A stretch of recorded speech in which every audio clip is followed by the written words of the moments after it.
ये कहानी है एक अमीर बिजनेसमैन की जिसका नाम किम मिन क्यू है। मिन क्यू को एक बहुत ही भयानक बीमारी है जिसमें वो जब भी किसी दूसरे इंसान को टच करता है तो इसके जिस्म पर खौफनाक दाने पड़ने लगते हैं और इसे सांस लेने में भी दिक्कत होती है। यहाँ तक कि वो बेहोश हो जाता है या मर भी सकता है। मिन क्यू भी चाहता है कि इसकी गर्लफ्रेंड हो, लेकिन अपनी इस बीमारी की वजह से वो लड़कियों को टच नहीं कर सकता और इसी वजह से इसने घर में अपने आप को 10 साल से कैद किया हुआ है। मिन क्यू अपने घर से बाहर नहीं जाता। इसके पर्सनल डॉक्टर ओ ने इलाज करने की कोशिश की, लेकिन कोई फायदा नहीं हुआ। लेकिन एक दिन इसका डॉक्टर मिन क्यू से कहता है कि वो अपनी इस बीमारी के साथ जीना सीख ले। साथ ही वो मिन क्यू को एक स्मार्ट वॉच देता है जिसमें अलग अलग किस्म के रंग होते हैं जो इसकी एलर्जी की हालत को बताते हैं। ब्लू रंग में एलर्जी नॉर्मल, येलो में हल्का सा अटैक, ऑरेंज में मिन क्यू की एयरवेज बंद हो जाएंगी और रेड में वो कुछ ही मिनट्स में मर जाएगा। एक दिन प्रोफेसर होंग नामी साइंटिस्ट मिन क्यू से राब्ता करता है और वो कहता है कि इसने अपनी टीम के साथ मिलकर एक बहुत ही इंटेलिजेंट रोबोट तैयार किया है और क्योंकि वो रोबोट इंसान नहीं है इसलिए मिन क्यू जब भी रोबोट को टच करेगा तो इसे कोई अटैक नहीं आएगा। प्रोफेसर होंग इस रोबोट की कीमत $100 बिलियन बताता है। अगले दिन मिन क्यू होंग से मिलने इसकी लैब में जाता है और जैसे ही मिन क्यू वहाँ पहुँचता है तो वो एक रोबोट को देखता है जो बहुत ही खूबसूरत लड़की की तरह नजर आ रहा था। रोबोट अपना नाम AJ3 बताती है जो प्रोफेसर होंग की बनाई हुई एक एडवांस रोबोट होती है। मिन क्यू इसको देखकर हैरान रह जाता है और पहले तो वो इसे टच करने से घबराता है, लेकिन जब वो इसे छूता है तो मिन क्यू को इसके शरीर पर कोई भी दाने नहीं आते। ये देखकर मिन क्यू बहुत खुश हो जाता है और AJ3 मंसूबे में फंड भी लगा देता है। अगले दिन लैब में प्रोफेसर की टीम रोबोट को टेस्ट कर रही होती है। टीम का एक बंदा सोडा की बोतल फेंकता है जिसकी एक बूंद रोबोट के प्रोसेसर में जा गिरती है जिससे शॉर्ट सर्किट होता है और प्रोसेसर तबाह हो जाता है। प्रोफेसर और इसकी टीम परेशान हो जाते हैं क्योंकि अगले दिन AJ3 को डिलीवर करना था। अब रोबोट को रिपेयर करने में बहुत सारे दिन लग जाएंगे और इससे इनकी डील कैंसिल भी हो सकती है। इसलिए प्रोफेसर होंग एक प्लान बनाता है। इसे याद आता है कि इसकी एक्स गर्लफ्रेंड GR जो कि रोबोट AJ3 की प्रोटोटाइप है, इसे मिन क्यू को रोबोट बनाकर भेजने का सोचता है। अगले दिन होंग GR से मिलने जाता है। प्रोफेसर होंग GR को कहता है कि अगर वो एक दिन के लिए AJ3 बने तो वो इसे 10 मिलियन देगा। यहाँ हमें पता चलता है कि GR बहुत गरीब है और इसे पैसों की जरूरत है, इसीलिए वो इस ऑफर को एक्सेप्ट कर लेती है।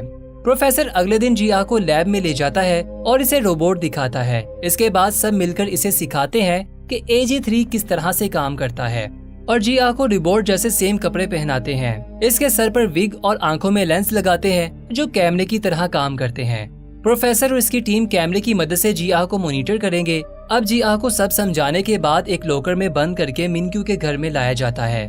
मिन क्यू जैसे ही इसे लॉकर से खोलता है तो GR इसे देखकर डर जाती है। यहाँ हमें पता चलता है कि कुछ दिन पहले GR फूड की डिलीवरी देने मिन क्यू के पास जाती है और मिन क्यू को फूड की क्वालिटी पसंद नहीं आती, जिस पर मिन क्यू GR को पेमेंट करने से इनकार कर देता है। इसीलिए GR इससे लड़ने लगती है, लेकिन मिन क्यू इससे फिजिकल कांटेक्ट से बचने की कोशिश करता है और इसे दूर फेंककर वहाँ से निकल जाता है। अब क्योंकि GR इसे देखकर डर गई थी, इसीलिए मिन क्यू प्रोफेसर को कॉल करता है और इसे पूछता है कि ये सब क्या हो रहा है। ये सुनकर प्रोफेसर होंग एक कहानी बनाता है और कहता है कि AJ3 के 2 मूड है, ऑपरेशनल और फ्रेंड मूड। ऑपरेशनल मूड में वो प्रोफेशनली काम करती है, जबकि फ्रेंड मूड में वो एक इंसान की तरह काम करती है। रोबोट अब फ्रेंड मूड में है, लेकिन इसे एक बटन दबाकर ऑपरेशनल मूड में बदला जा सकता है। मिन क्यू प्रोफेसर की बात मान लेता है और रोबोट की गर्दन के पीछे बटन दबा देता है। GR के रीसेट होने के बाद मिन क्यू इस रोबोट का इंटेलिजेंस टेस्ट लेता है। इसी वक्त लैब की बिजली चली जाती है, जिसकी वजह से GR का प्रोफेसर से राब्ता खत्म हो जाता है। अब इसे अपने आप से ही मिन क्यू को मैनेज करना होगा। सबसे पहले मिन क्यू GR को एक बॉक्स 3 मिनट के अंदर खोलने के लिए कहता है, जिसका पासवर्ड मैथ के हिसाब से मालूम होना था। GR को मैथ बिल्कुल भी नहीं आती थी, इसलिए वो डब्बे को तोड़कर खोल देती है, जिससे मिन क्यू बहुत हैरान हो जाता है। दूसरे टेस्ट में मिन क्यू इसे 10 सेकंड के अंदर अंडे को छीलने का कहता है। GR पहले एक रेस्टोरेंट में काम करती थी, इसीलिए वो आसानी से ये कर लेती है। मिन क्यू इससे बहुत खुश हो जाता है, इसीलिए वो रोबोट के होशियार होने की तारीफ करता है। इसी वक्त लैब में बिजली वापस आ जाती है और जब वो GR के लेंस से कनेक्ट होते हैं तो वो ये देखकर हैरान हो जाते हैं कि GR मिन क्यू पर गुस्सा हो रही है, क्योंकि मिन क्यू ने बैटरी चेक करने के लिए अपना हाथ आगे बढ़ाया था। ये देखकर प्रोफेसर घुटनों के बल बैठ जाता है। इसी वक्त प्रोफेसर को मिन क्यू का फोन आता है और मिन क्यू कहता है कि तुम मुझे धोखा देने की कोशिश कर रहे हो, क्योंकि इसमें इस्तेमाल होने वाली बैटरी खराब है, जिसकी वजह से AJ3 का सीना फूल गया है। ये सुनकर प्रोफेसर एक और झूठ बोल देता है कि इसने AJ3 की बैटरी को अपग्रेड किया है और साथ में मिनक्यू को खबरदार करता है कि वो इसके सीने को ना छुए, क्योंकि ऐसा करने से शॉर्ट सर्किट हो सकता है। इसके बाद मिनक्यू मेडिसिन लेने के लिए जाता है, लेकिन अचानक इसका दम घुटने लगता है और वो फर्श पर गिर जाता है। इसे सांस लेने में मुश्किल होती है। इसी वक्त जिया भागकर आती है और इसकी पीठ थपथपाकर इसकी मदद करती है। मिनक्यू जैसे ही होश में आता है तो वो हैरानगी से पूछता है कि बगैर मेरे ऑर्डर के इसने मेरी मदद कैसे की, जिस पर जिया कहती है कि वो बहुत सी ऐसी चीजें बगैर ऑर्डर के कर सकती है। इसके बाद मिनक्यू पहली मर्तबा फिजिकल कांटेक्ट करता है, लेकिन हैरत की बात यह है कि मिनक्यू को किसी किस्म की एलर्जी नहीं होती। रात होती है और जिया को लैब में लाया जाता है। प्रोफेसर होंग इसे डांटता है क्योंकि वो एक्सपोज हो चुकी थी। ये सुनकर जिया मायूस हो जाती है क्योंकि इसे लगता है कि इसने अच्छा काम नहीं किया और वो नाराज होकर बाहर चले जाती है। उसी वक्त प्रोफेसर को एक बुरी खबर मिलती है कि AJ3 को रिपेयरिंग के लिए अफ्रीका भेज दिया है और इसे वापस आने में कम से कम 2 हफ्ते लगेंगे। इसी वक्त मिनक्यू की कॉल आ जाती है और वो प्रोफेसर से कहता है कि इसे 1 महीने के लिए AJ3 चाहिए। वो रोबोट को मजीद डीपली समझना चाहता है। अब प्रोफेसर के पास जिया को वापस लाने के अलावा और कोई रास्ता नहीं बचा था, इसलिए वो जिया के पास जाता है और इसे कुछ हफ्तों के लिए रोबोट बनने का कहता है। इस बार वो इसे ज्यादा पैसे देने की पेशकश करता है, इसीलिए जिया राजी हो जाती है। प्रोफेसर कहता है कि जब तक असली AJ3 नहीं आ जाता तब तक तुम्हें काम करना पड़ेगा और हम तुम्हें हर रात रिचार्ज करने के बहाने लैब में वापस ले आएंगे। अगले दिन बदकिस्मती से जिया को डायरिया हो जाता है और वो मैनेज करने की बहुत कोशिश करती है, लेकिन गलती से वो फार्ट कर देती है।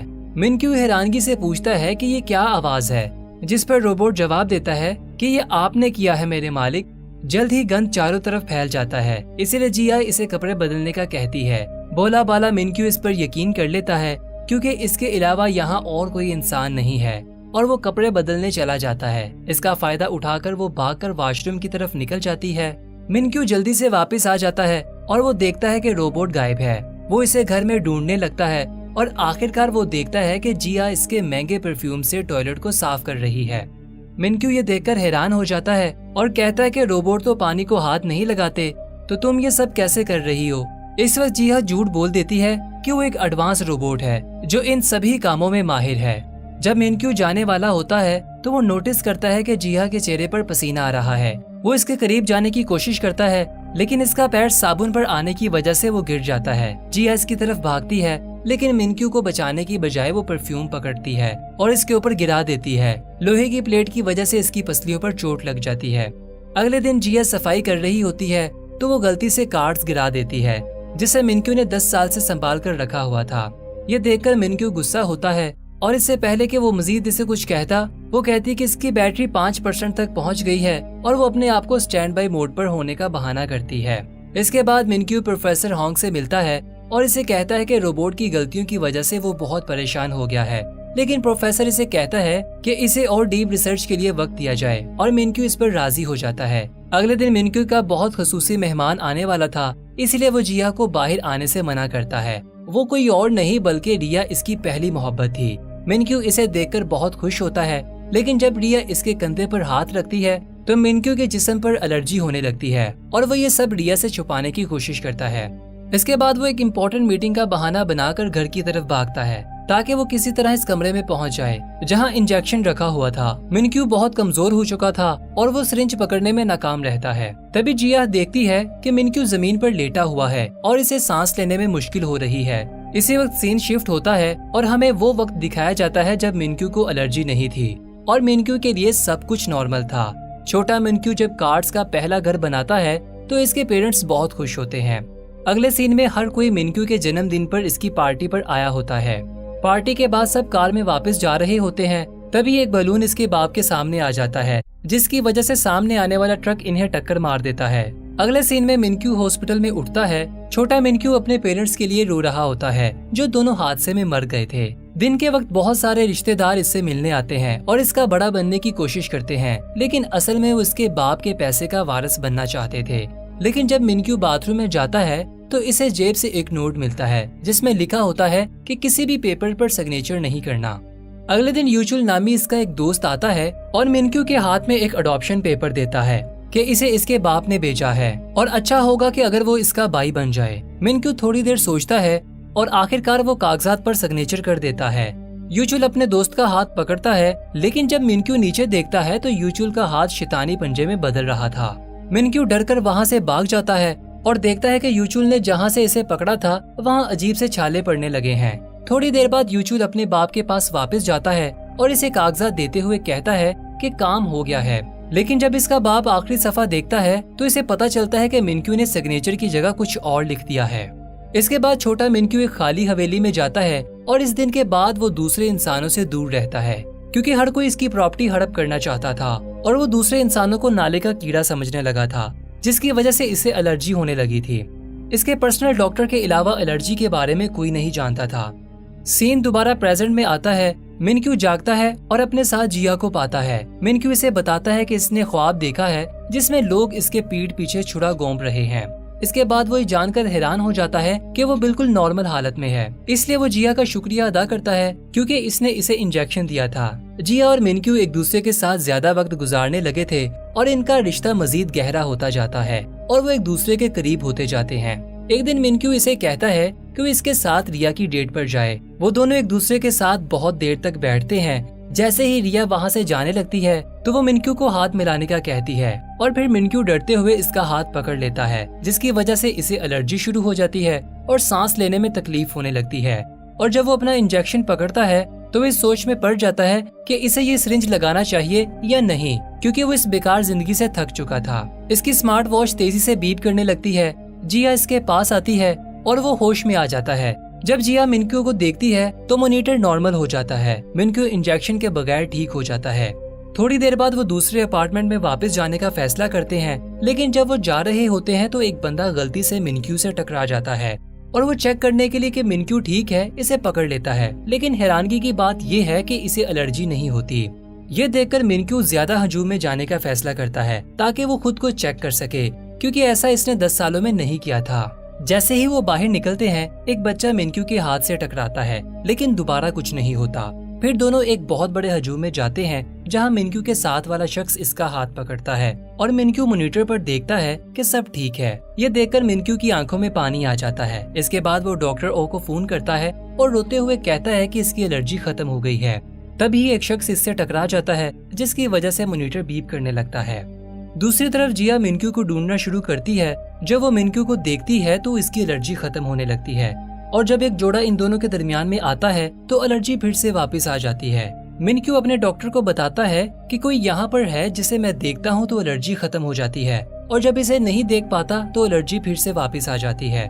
इसके बाद जिया मुस्कुराती है और मिनक्यू कॉल बंद कर देता है और जिया को गले लगा लेता है और कहता है कि मैं तुम्हारे लिए दुनिया की सबसे बड़ी बैटरी खरीदूंगा। इसके बाद वो डॉक्टर ओ से फोन पर बात करता है और इसे कहता है कि अब वो बिल्कुल ठीक है। डॉक्टर भी हैरान है कि पहली बार मिनक्यू को एक इंसान के टच करने के बाद इंजेक्शन की जरूरत नहीं पड़ी। इसके बाद मिनक्यू जहाँ भी जाता है वो जिया को अपने साथ ले जाता है और इसे अपना सबसे अच्छा दोस्त समझता है। इसी दौरान एजे रोबोट रिपेयर हो जाता है, लेकिन इसे प्रोफेशनली काम करने के लिए कुछ वक्त लगेगा। प्रोफेसर कहता है कि एजे 3 कुछ दिन के बाद बिल्कुल ठीक हो जाएगा। जिया, जिसे मिनक्यू के साथ रहने की आदत पड़ गई थी, वो ये खबर सुनकर उदास हो जाती है। एक दिन मिनक्यू जिया को एक रेस्टोरेंट में ले जाता है, लेकिन इसे एक अलग मेज पर अकेले बिठा देता है। फिर वो रिया और इसके बाप को मिलता है। वो तीनों बातें कर रहे होते हैं तो वो दूर बैठी जिया परेशान नजर आती है। कुछ देर के बाद जब मिनक्यू इसे लेने आता है तो वो इसे नजरअंदाज करती है और चले जाती है। अब मिनक्यू तभी सेफ है जब वो जिया के पास हो, लेकिन एक दिन वो अकेला एक गैस स्टेशन पर जाता है और अटेंडेंट पीछे डिक्की में क्रेडिट कार्ड उठाता है। जब वो क्रेडिट कार्ड वापस करता है तो मिनक्यू की उंगली पर टच करता है, लेकिन इस पर ध्यान नहीं देता और वहाँ से चला जाता है। थोड़ी दूर जाने के बाद इसे याद आता है कि अटेंडेंट के हाथ के टच करने के बाद इसे कुछ भी महसूस नहीं हुआ और मॉनिटर बिल्कुल नॉर्मल है, हालांकि जिया भी इसके साथ नहीं है। इसके बाद क्यूमिन अपने प्रोफेशनल डॉक्टर को मिलने जाता है और इसे पिछले 10 सालों से इसकी मेहनत का शुक्रिया अदा करता है कि वो अब बिल्कुल ठीक हो गया है। इसके बाद डॉक्टर क्यूमिन से कहता है कि वो एजे 3 को वापस भेज सकता है क्योंकि अब वो मुकम्मल ठीक हो गया है। अगले दिन क्यूमिन प्रोफेसर के पास जाता है और कहता है कि वो रोबोट से मोहब्बत करता है। प्रोफेसर कहता है कि वो एक रोबोट के बारे में बात कर रहा है जो पहले से प्रोग्राम किया गया था। ये सुनकर मिनक्यू कहता है कि वो पागल हो रहा है और प्रोफेसर से इसका हल पूछता है। अगले दिन प्रोफेसर मिनक्यू के पास आता है और इसे कहता है कि एक रास्ता है, अगर वो एजे 3 को रीसेट कर दे, इसी तरह वो सब कुछ भूल जाएगी और तुम अपनी जिंदगी में आगे बढ़ सकोगे। मिनक्यू उदास हो जाता है, लेकिन वो जानता है कि अब यही रास्ता बचा है। इसके बाद जीहा भी ये खबर सुनती है और वो भी परेशान हो जाती है। जीहा आखिरी बार AJ3 के कपड़े पहनती है।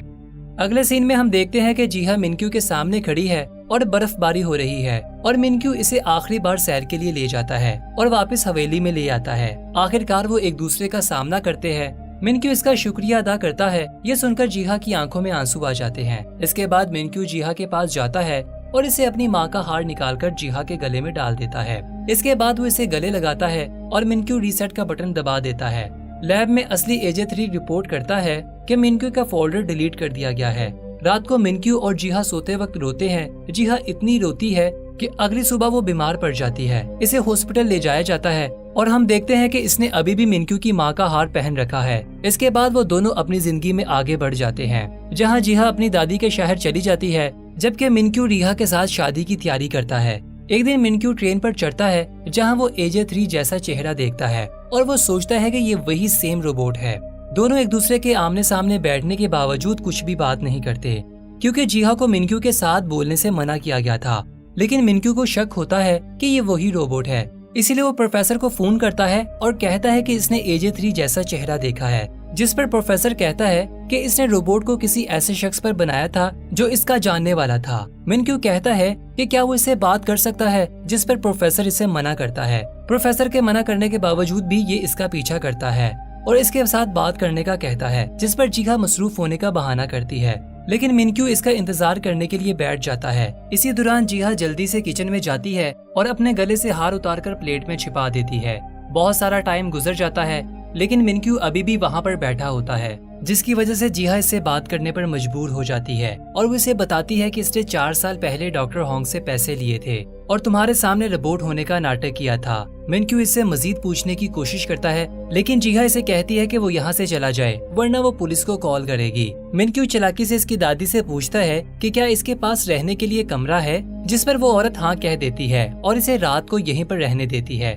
अगले कुछ दिनों तक वो दादी के साथ अच्छे ताल्लुक बना लेता है, साथ ही जीहा की तवज्जो भी हासिल कर लेता है और इसे अपने साथ गुजारे वक्त की याद दिलाता है।